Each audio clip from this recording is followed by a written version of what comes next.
Be be Asiya نے جب یہ دیکھا فرعون سے کہا کہ اے ظالم، شاید روئے زمین پر تجھ سے بڑا کوئی دوسرا ظالم نہیں ہوگا کہ جس نے اپنے غرور، اپنے فخر، اپنے تکبر کی وجہ سے ایک معصوم کو ذبح کر دیا۔ جب اس نے یہ سنا اگر اس کی جگہ تم بھی ہو تمہارا بھی یہی حال کروں گا، تو اس نے کہا، اس نے جیسے موسیٰ کے رب کو مانا ہے، میں تیری بیوی ہوں، میں آج سے اعلان کرتی ہوں میں بھی اللہ کو اپنا خدا مانتی ہوں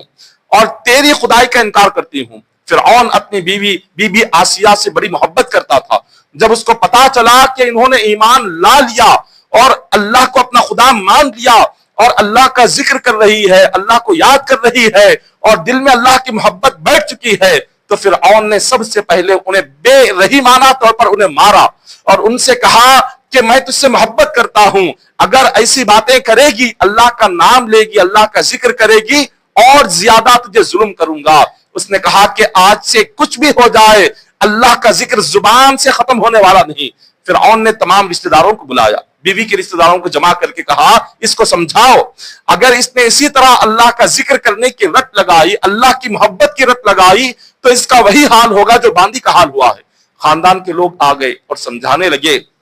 کہ یہ ساری چیزیں چھوڑ دو، فرعون کو خدا مانو ورنہ وہ ظالم ہے، وہ کسی بھی حد تک جا سکتا ہے۔ بی بی آسیہ فرماتی ہے کہ فرعون جو ظلم کرے گا وہ جسم پر کرے گا، لیکن اللہ کی جو محبت ہے وہ دل میں ہے، وہ دل پر تو ظلم نہیں کر سکتا، اور دل پر تو صرف اللہ کا حکم چلتا ہے۔ یہ اپنا حکم جسم پر چلا لے مگر میرے دل پر صرف اللہ کا حکم ہی چلے گا، اور یہ دل اس کی محبت اور عشق میں بھر چکا ہے، اب اس سے میں پیچھے نہیں ہٹ سکتی۔ فرعون نے وہی حشر کیا، اس نے جو اپنی باندی کے ساتھ سلوک کیا تھا، اس نے غلاموں سے کہا اس کے پیر اور اس کے دونوں ہاتھوں پر کیل مار دیا جائے۔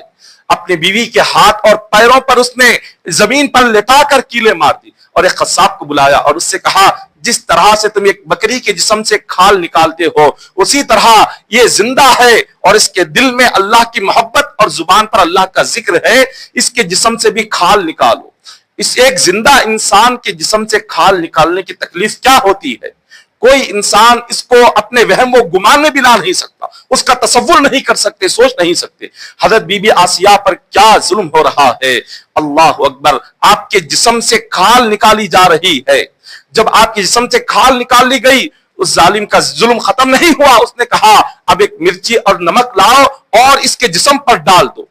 کھال نکال کر جسم پر مرچی اور نمک کو ڈال دیا گیا اور یہیں پر ظلم ختم نہیں ہوا، اس نے آپ کے سینے پر ایک آگ کا طبق لا کر رکھ دیا۔